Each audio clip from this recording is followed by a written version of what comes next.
Welcome back to the Sleepy Economist. If you are here again, if you have returned for the second part of this long, quiet story, then something in you remembered. Not the historical details, not the dates, not the names of the merchants, but the feeling, the rhythm, the slow, methodical movement of words through the dark. So let's begin again with letting go. You are lying down now.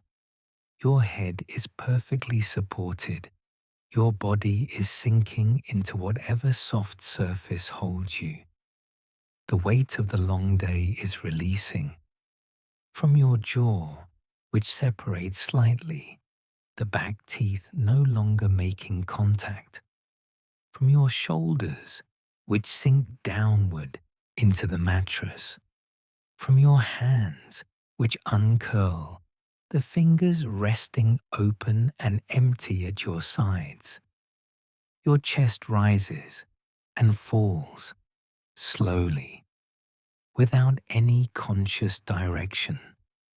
Each exhale is longer than the one before, not by effort, by permission. You are giving your physical body permission to do what it already knows how to do, to rest, to slow, to descend into the quiet. You are safe here. The room is dark or nearly dark. The air is still. Nothing requires your attention tonight. No decisions await you.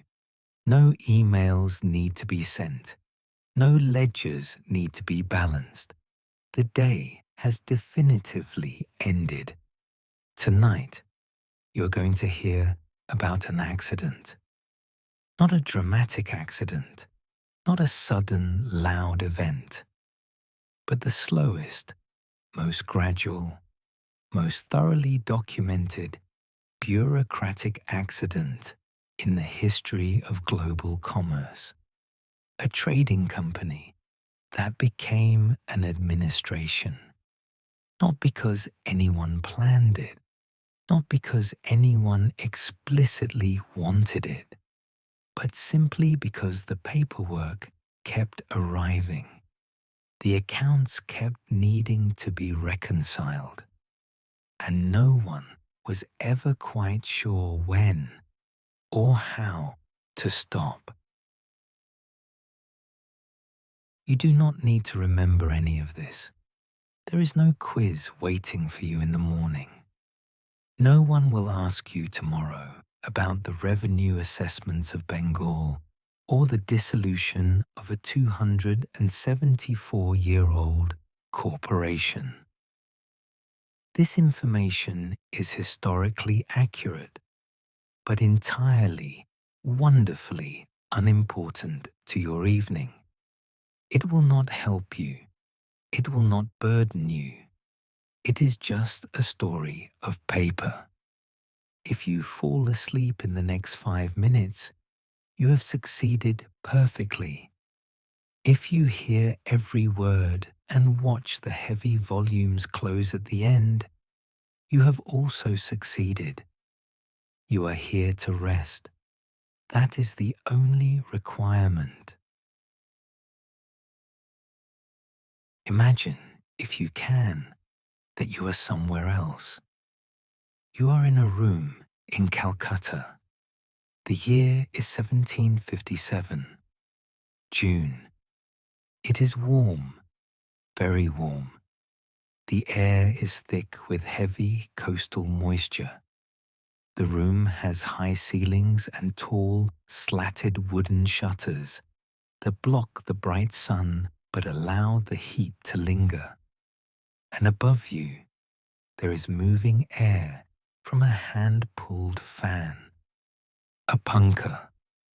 A punkah is a large, flat panel of heavy canvas cloth suspended from the ceiling by brass rings.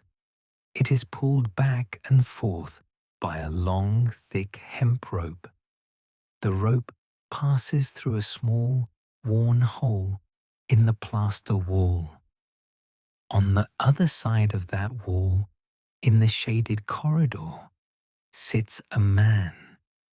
He is operating the fan.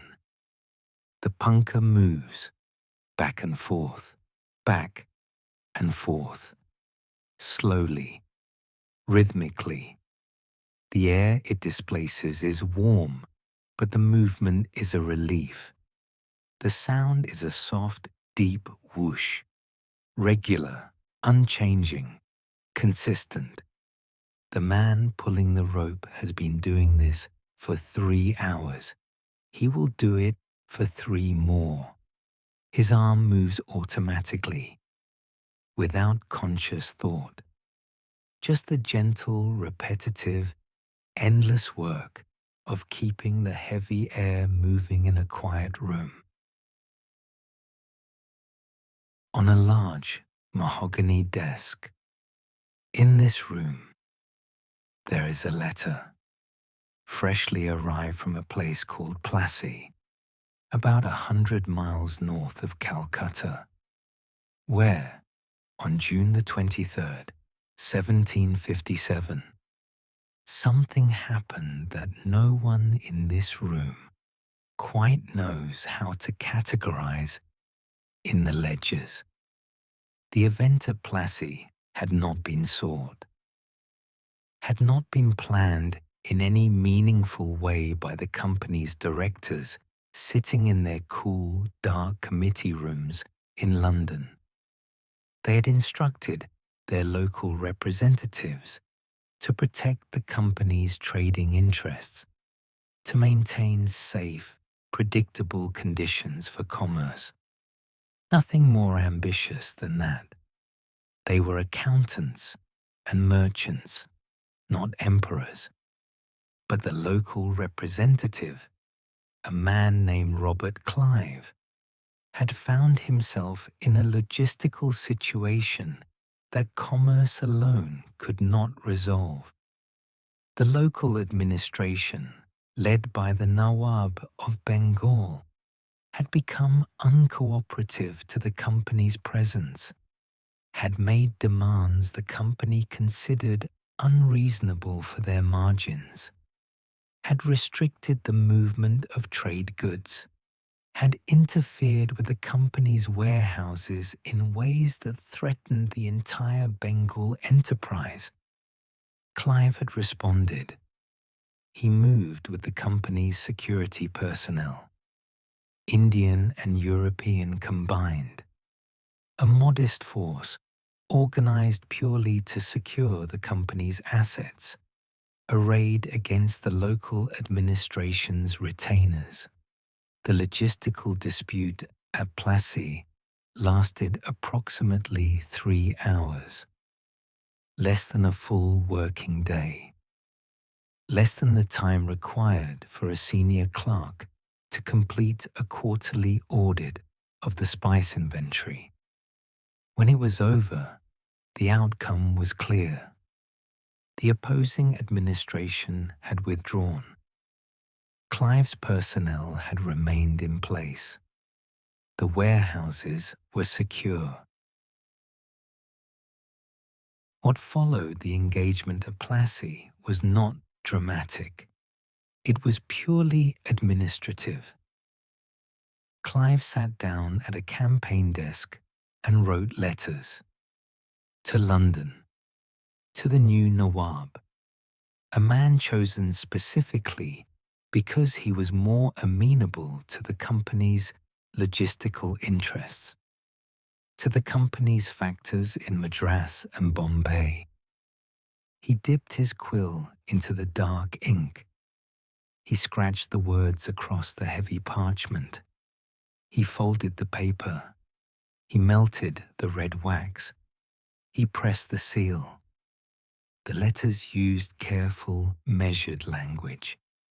They described the engagement as a defensive measure, as a necessary protection of commercial interests, as a regrettable but unavoidable response to an untenable disruption of the supply chain.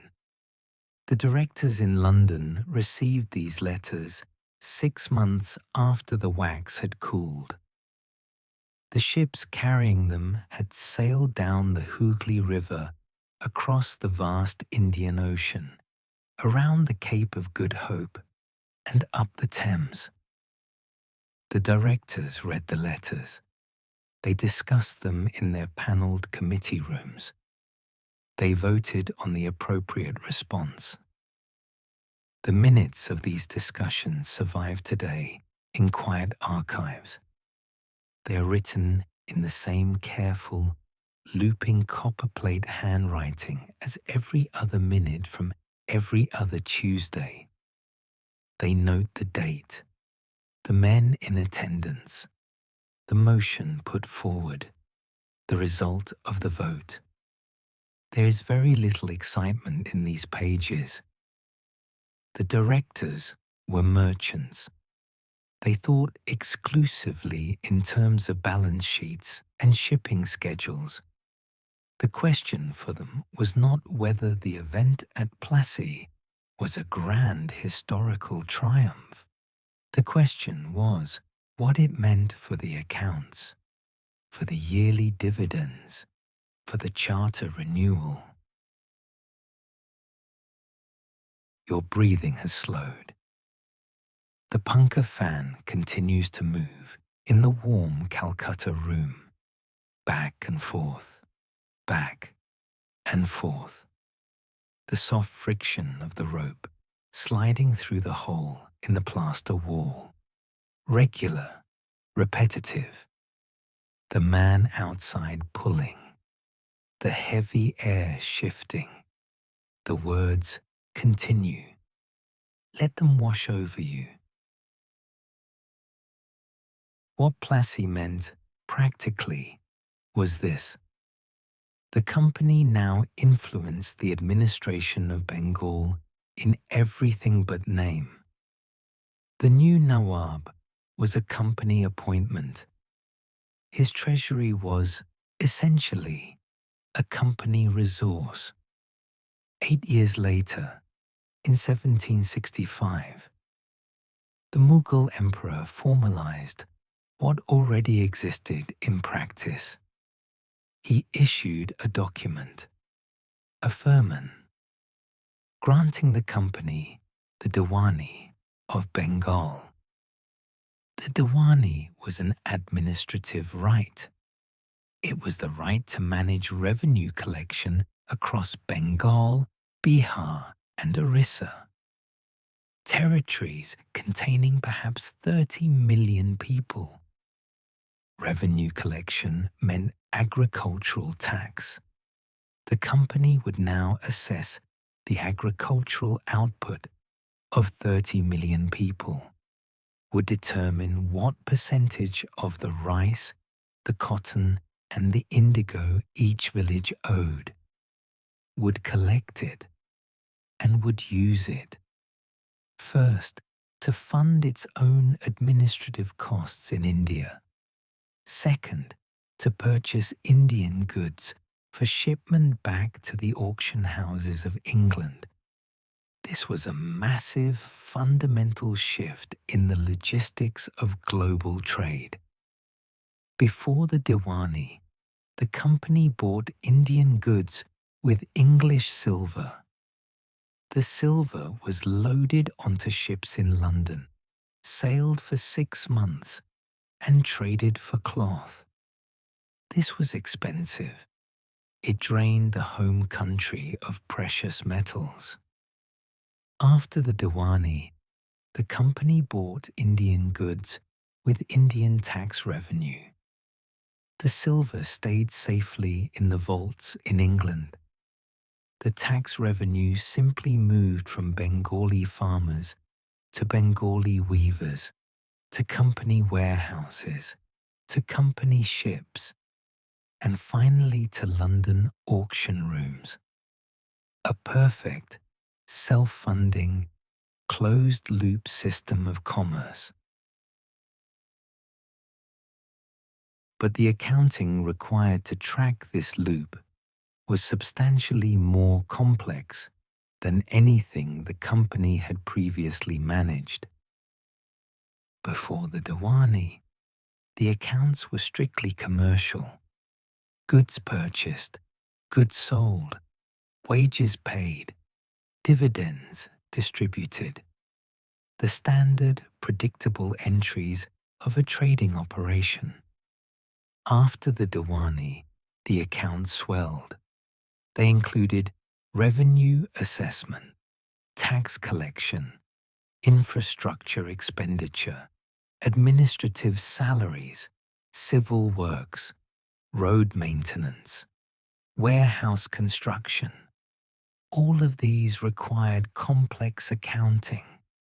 All of these generated paper, endless mountains of paper, letters, reports, returns, surveys, assessments, requisitions. The volume of paper produced by the company after 1765 was several times greater than anything generated before. The clerks at East India House in London worked longer hours. They filed more documents. They maintained larger, heavier leather-bound ledgers. The archive grew, room by room, shelf by heavy oak shelf. The accumulated administrative record of managing 30 million people was enormous. It was deposited. It was filed. It was referenced. It was lost. It was found. It was filed again. Each district in Bengal had a revenue collector, an English company employee, usually young, usually sitting behind a desk, responsible for assessing and collecting the agricultural tax from his assigned district. His district might contain hundreds of small villages, tens of thousands of farmers, each farmer producing a crop, each crop being assessed, each assessment requiring a written record. The assessment process was incredibly methodical. The collector or his local assistants visited each village. They walked the fields. They estimated the expected harvest. They applied the assessment rate, which was a fixed percentage of the expected yield. They recorded the assessment in a large, heavy register. The farmer received a physical paper copy. The collector retained a copy in his local office. A third copy went to the regional district headquarters.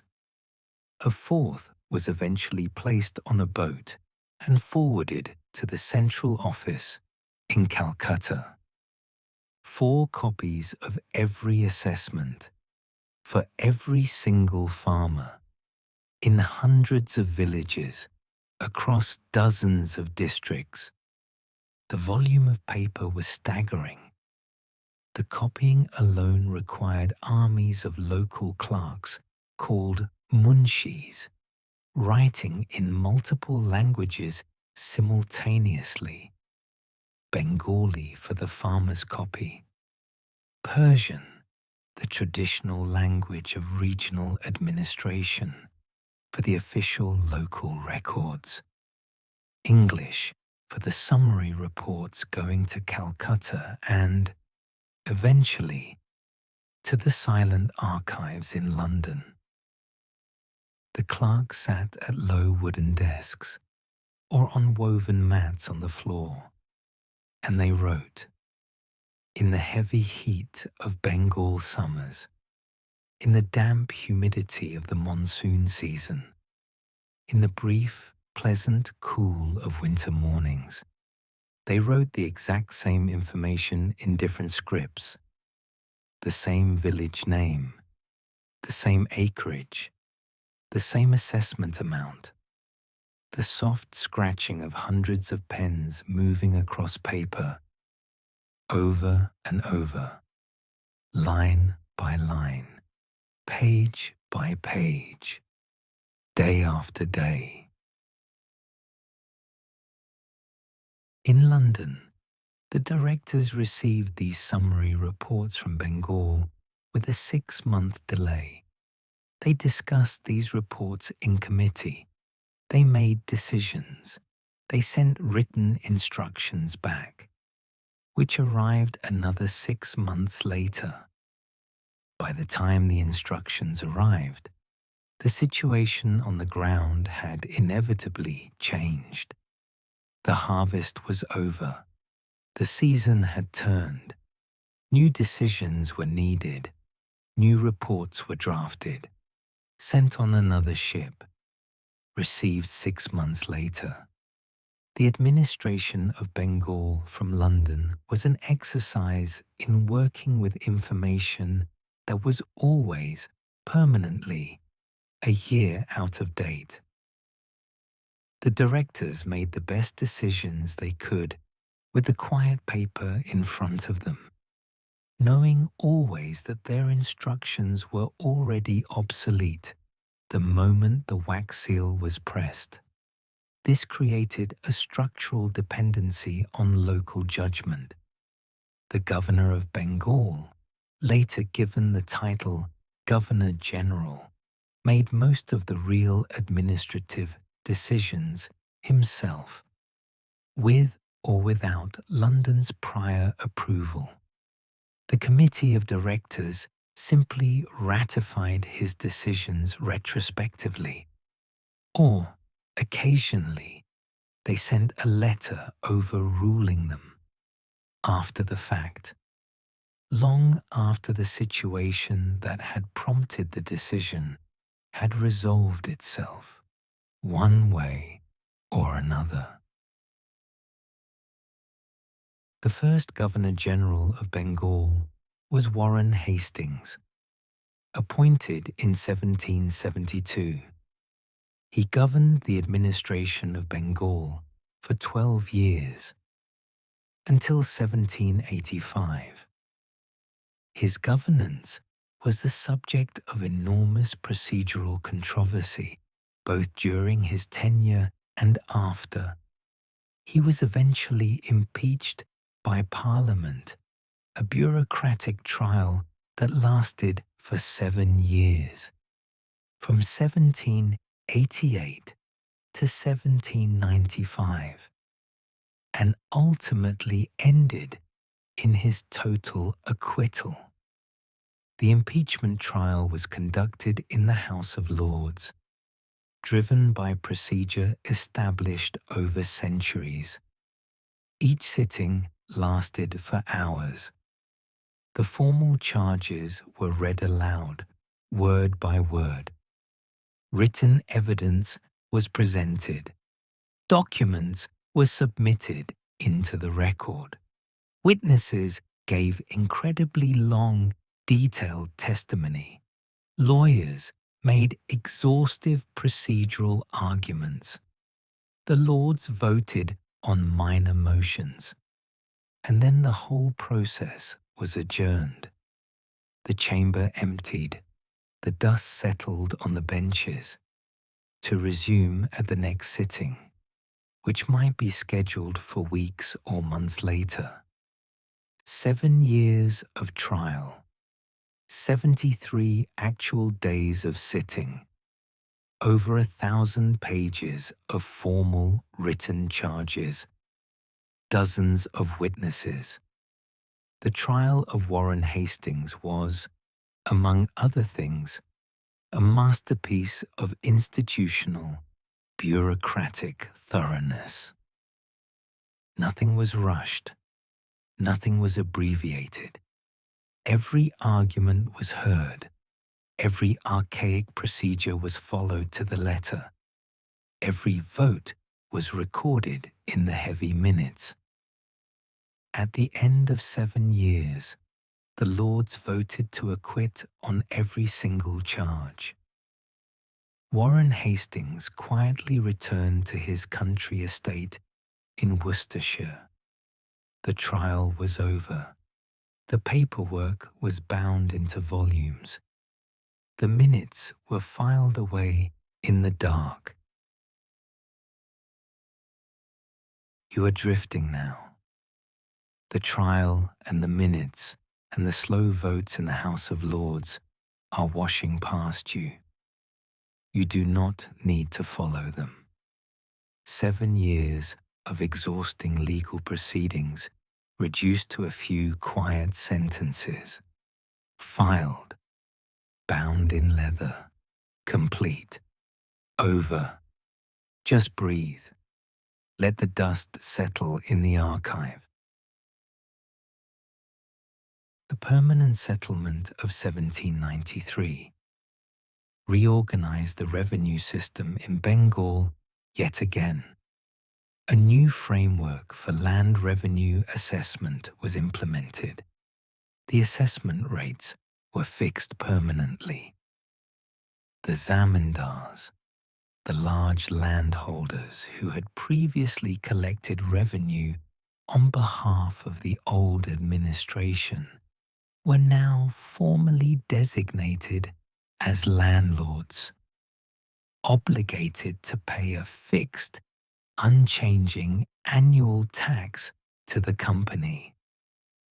The permanent settlement was essentially a massive document, a legal framework, a set of regulations running to many, many pages, written in English, translated into Persian and Bengali, distributed to every district office, filed in every local archive.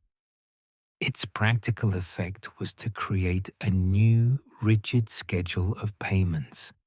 The relationships were documented. The rights and obligations were specified in ink. The payment schedules were established by the calendar. And then the clerks began keeping the new records. The payment registers, the thick assessment books, the endless correspondence with individual landlords about arrears or accounting disputes. More paper, more heavy volumes, more careful, repetitive copperplate entries. The archive in Calcutta grew heavier, as did the archive in London. The paper accumulated faster than it could ever be usefully read or consulted. Much of it was never looked at again after its initial filing, but it was kept, organized, preserved in the dark, because an administration needed records. It needed the ability to resolve minor disputes by reference to precedent. The precedent was always there, sleeping in the archive, somewhere. The tea trade with China continued quietly through all of this, unaffected mostly by the mountains of administrative paper accumulating in India. The ships sailed on the same seasonal winds, the same route, the same factors sitting at the 13 factories in Canton, the same quiet examination of dried tea leaves, the same auctions back in London. But the China trade had a logistical problem. China did not want English goods. China produced everything it needed internally. It had no interest in English broadcloth, no appetite for English manufactured items. China wanted silver, always only silver, and England was on the gold standard. Getting physical silver to China required buying it on continental European markets. It was expensive. It was logistically inefficient. The company's factors in India had eventually identified a solution, a specific agricultural product, a highly lucrative botanical commodity grown in company-administered territories in Bengal and Bihar. This agricultural export was in immense demand in China.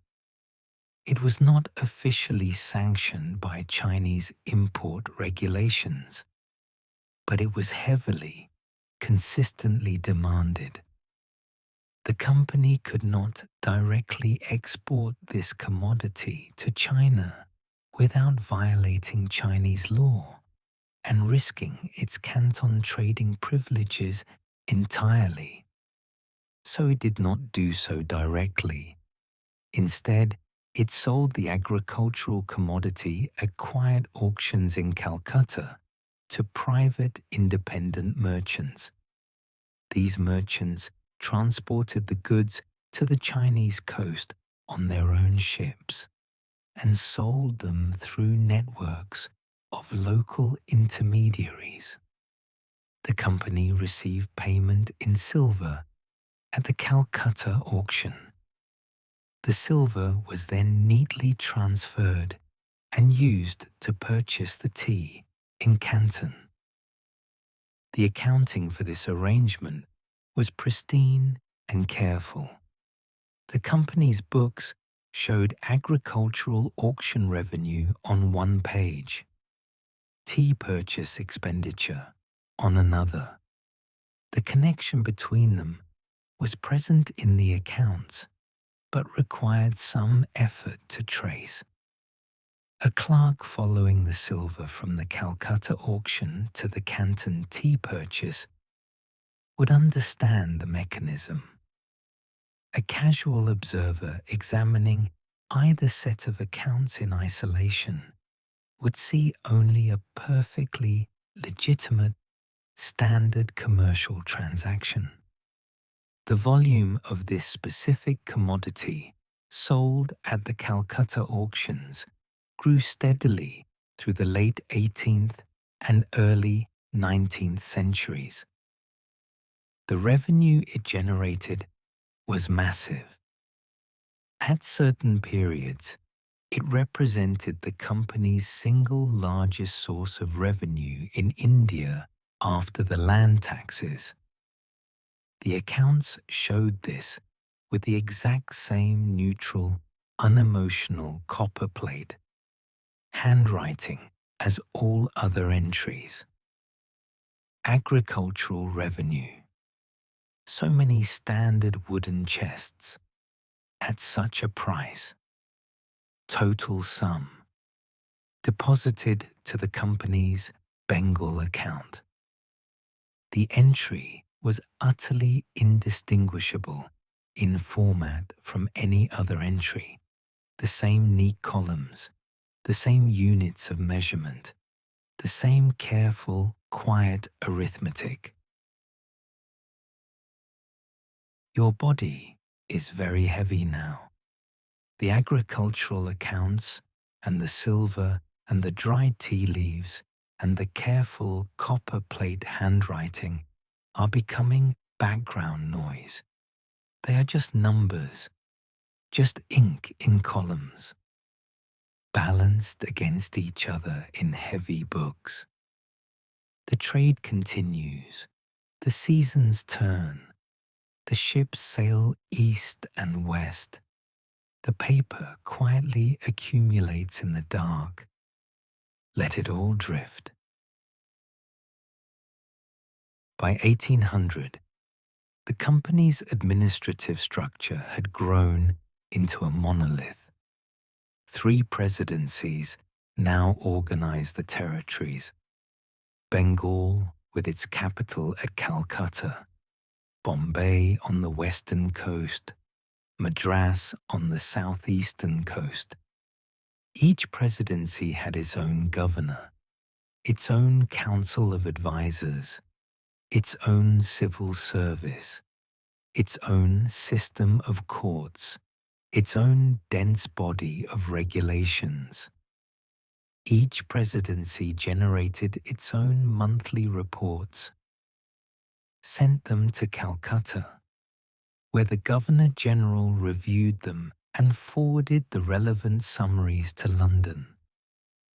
London's written response arrived 6 months later, was reviewed again by the Governor-General, forwarded back to the relevant presidency.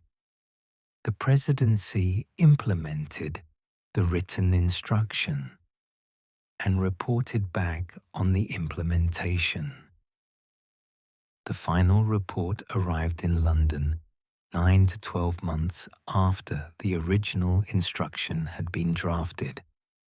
The cycle of instruction and response, of decision and written confirmation, operated entirely at the pace of wooden sailing ships crossing the vast, empty Indian Ocean. It was systematic. It was incredibly thorough. It was impossibly slow. The men who worked in this system spent their entire careers writing letters, reports, memoranda, minutes of meetings, instructions to subordinates, replies to superiors, responses to minor accounting queries from London, explanations of administrative decisions that had been questioned, justifications of minor expenditures that had been challenged by an auditor. A senior civil servant of the company, stationed at a desk in Bengal for 20 years, might produce tens of thousands of pages of written correspondence during his career. Not thousands, tens of thousands. The pen moved constantly. The ink dried, the page was turned, and the ink was applied again. The paper accumulated until it filled rooms.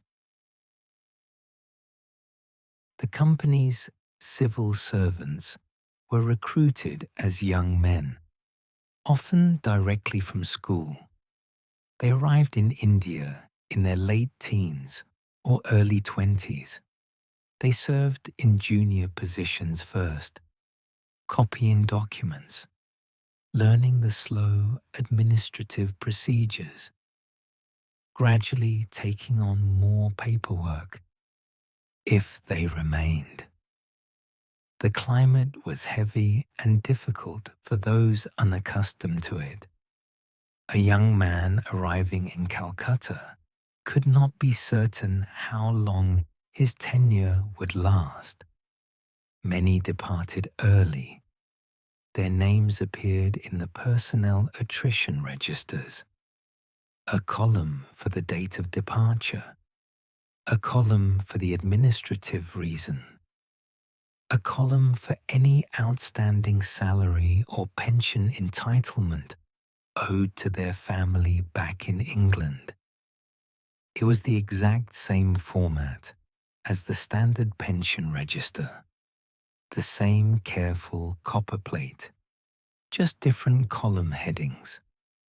The company paid departure settlements to the families of personnel, calculated meticulously according to rank and years of service. These payments were recorded, filed, continued until the beneficiary's passing, then ceased, noted quietly in the same heavy register. The register grew slowly over decades. New entries added at the bottom of the page. Old entries noted as ceased. The same heavy leather ledger containing the beginning and end of many long careers, reduced entirely to columns and entries and careful arithmetic. Charter Act of 1813 was the beginning of the end of the commercial monopoly. It opened the Indian trade to private, independent merchants. The company retained its monopoly only on the China trade and the import of tea. The Charter Act of 1833 completed the process.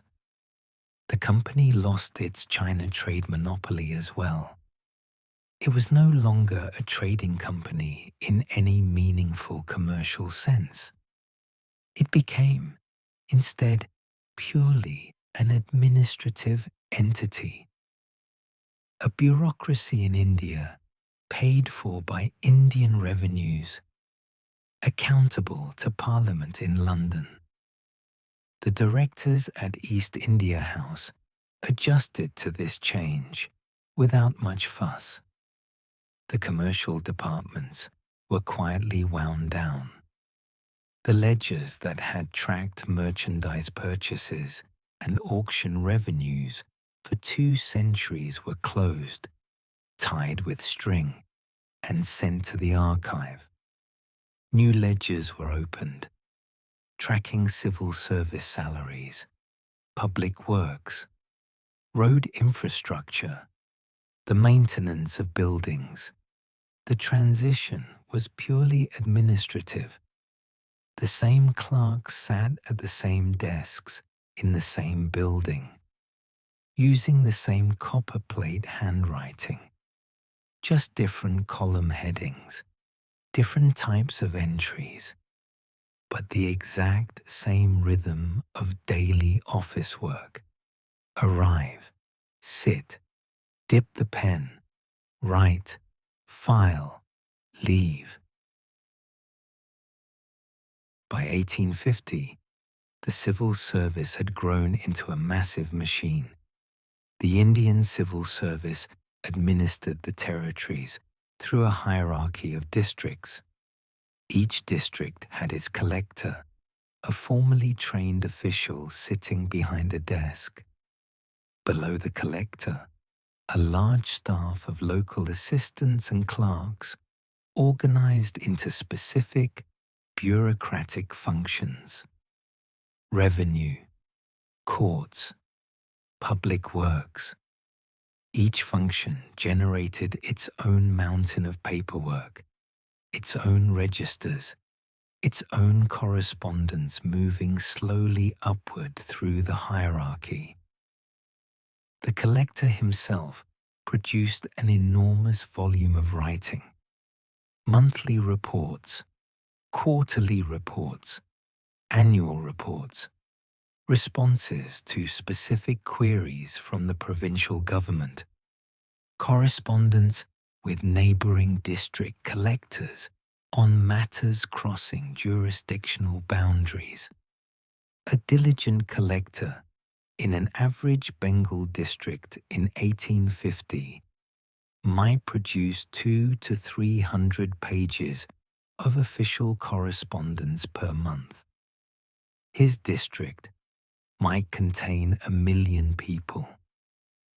The correspondence of one collector for 1 month occupied a substantial portion of a shelf in the provincial archive. Multiply this across dozens of districts, across 3 presidencies. The numbers become difficult to visualize. Millions of pages of administrative thought, quietly turning yellow in the dark. You are drifting now. Dozens of districts, hundreds of collectors, millions of pages of thick paper. The numbers have become totally abstract. They are just sounds, very large numbers said quietly in a dark, still room. They wash over you without any weight at all. Just breathe, just rest. The archive grows without your assistance. In 1853, the last major Charter Act before the final dissolution was passed. It removed the director's power to simply appoint civil servants. Henceforth, positions in the Indian civil service would be filled by competitive written examination. The examination was incredibly comprehensive. Candidates were tested in classical languages, Greek and Latin, in mathematics, in moral philosophy. The preparation required years of dedicated, quiet study in libraries. The first open competitive examinations were held in London in 1855. Candidates sat at perfectly aligned wooden desks in massive, silent examination halls. They wrote for hours. The only sound was the scratching of hundreds of pens and the ticking of a large clock on the wall. Their papers were collected, marked by independent examiners, ranked by total marks. The examination process generated even more paper, applications, examination booklets, marking sheets, lists of successful candidates, letters of appointment. The administrative overhead of creating a merit-based civil service was itself entirely substantial. In 1857, an event occurred in northern India that would accelerate the absolute final transfer of authority from the company to the crown. A severe administrative disruption among the personnel in the Bengal region, beginning in May of that year, spreading slowly through many company facilities in northern and central India. The disruption was not primarily about commerce. It was about a complex web of procedural grievances, delayed communications, and broader organizational anxieties. It lasted from May 1857 to June 1858, approximately 13 months, during which the company's administration of northern India was severely delayed. The response was procedural and logistical. Company personnel were moved, resources were transferred. There was a gradual, methodical reassertion of administrative order, district by district, city by city, facility by facility. Throughout this entire period of disruption, the paper continued.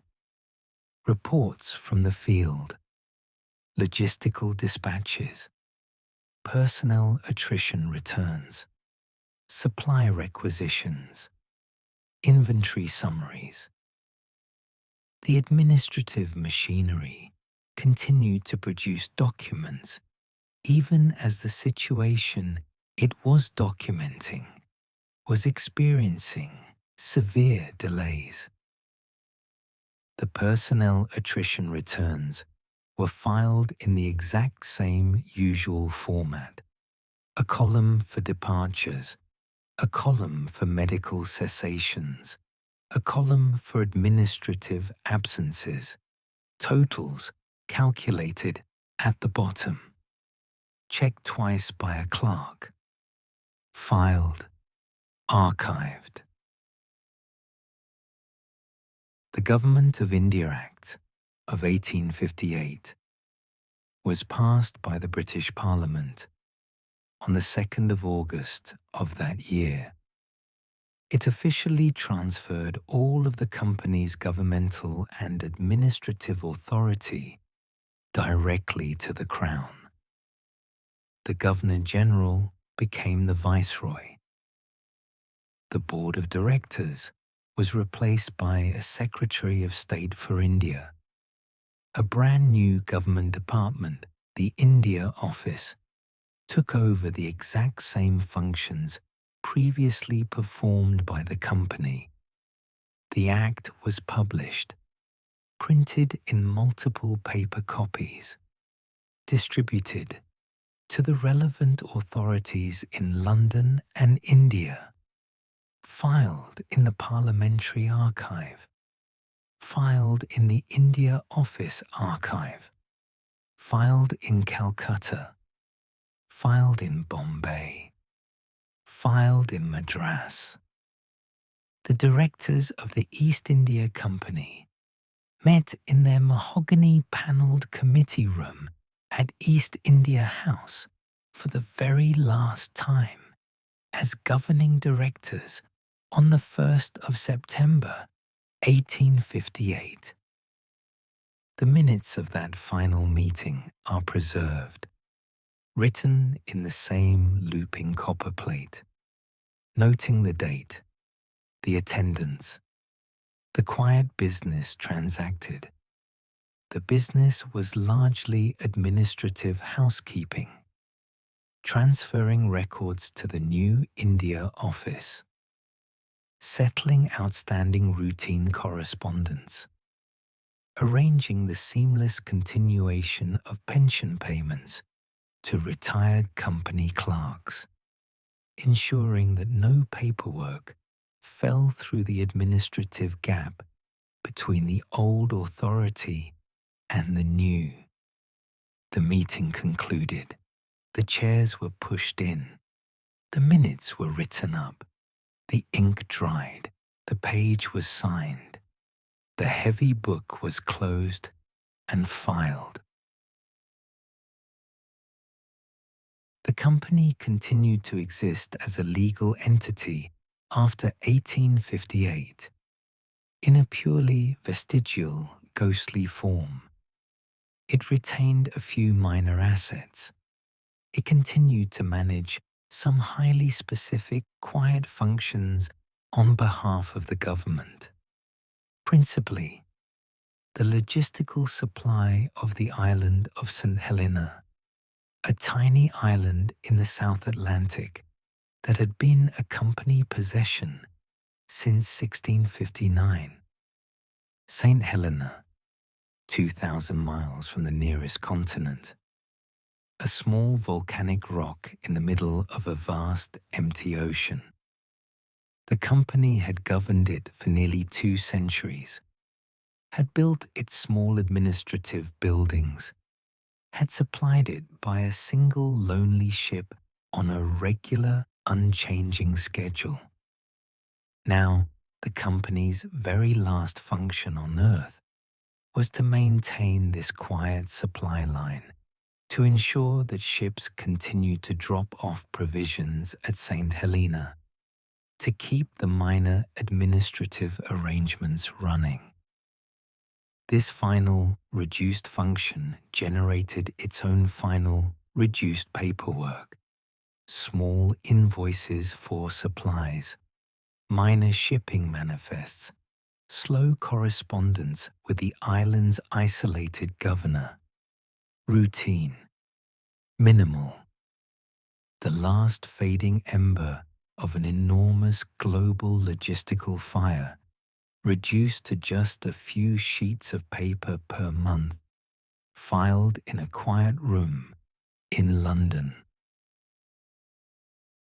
The East India Stock Dividend Redemption Act of 1873 was passed by Parliament. It provided for the formal, final dissolution of the company on the 1st of June 1874, after one final dividend payment to the remaining shareholders and the commutation of its outstanding stock. The final dividend was calculated carefully by the last remaining clerks. The amount per share was determined. The paper warrants were printed, addressed by hand to each shareholder, posted in the ordinary mail, received, cashed, the money transferred, the account settled down to the final penny. The final entries were made in the company's great ledgers, in the exact same copper plate that had been used for over 2 centuries, the same format, the same neat columns. The final total was written. A dark ink line was drawn beneath it, and below that line, nothing, just blank paper. The company was formally dissolved on the 1st of June 1874, 274 years after its founding. Its massive archives were transferred to the India office, its remaining desks and chairs distributed. Its last clerks retired and went home. Its building, East India House, was eventually demolished, replaced by a new, modern structure. The Times of London noted the quiet dissolution on the 8th of April 1873. It wrote that the company had accomplished a work such as, in the whole history of the human race, no other trading company ever attempted. This was accurate. Nothing before or since has quite replicated what the East India Company was. A private trading corporation of merchants that became the vast administration of a subcontinent, that managed the logistics of 200 million people, that generated an archive of paper so large it requires its own massive library to hold it. All of this growing slowly, organically, document by document, ledger by ledger, from a single piece of parchment signed on the last day of 1600 by a queen who simply wanted English merchants to have cheaper access to pepper. None of it was planned. None of it was intended at the beginning. The directors of 1600 just wanted dividends. They wanted their pepper at 3 shillings instead of 8. They wanted a safe return on their £72,000. They got their return.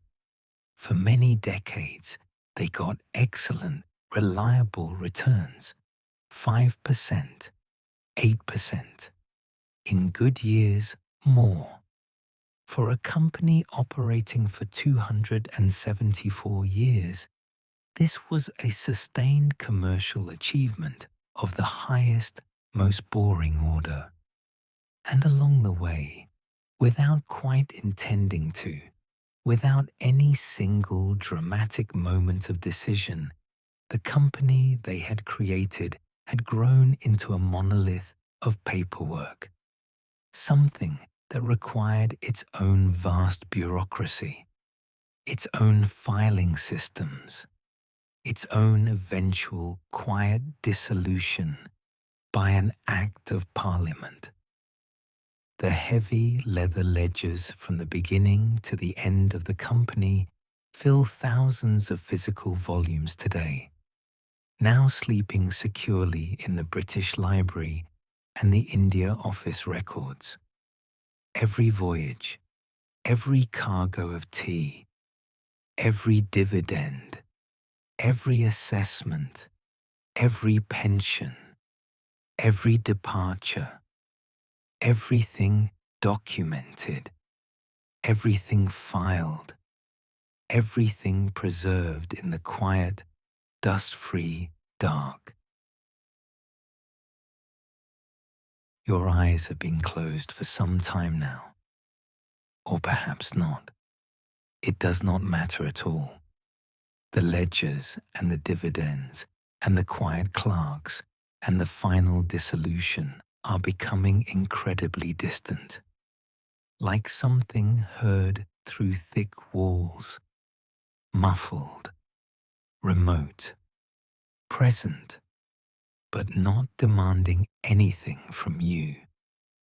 This is where the story ends, not dramatically, not with a grand revelation, just with a final ink entry in a final ledger, a straight line drawn beneath it, and below the line, the quiet blankness of the page. 274 years of commerce and administration, of slow ships and heavy ledgers and factors and clerks, of pepper and tea and cotton and botanical commodities, of charters renewed and charter acts passed, of miles of written correspondence and thousands of volumes of sleeping archive, all of it accumulated, filed, preserved, and then, quietly, superseded. The company dissolved, its functions transferred, its archives donated, its building gone. The River Thames continued to flow. The tides came in and they went out.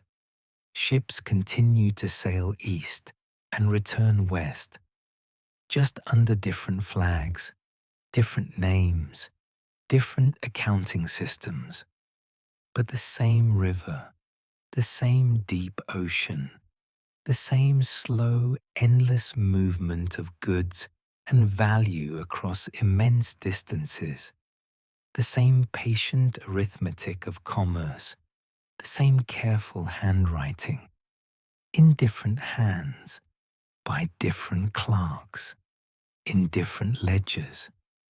The work continues. It always continues. Only the names of the institutions change. Only the names on the charter. And now, the archive is completely quiet. The clerks have all gone home. The heavy leather ledgers are closed. The final dividends have been paid. The ink is dry. The company has dissolved. And you are nowhere near Leadenhall Street. You are exactly here, in the dark, breathing slowly, safely.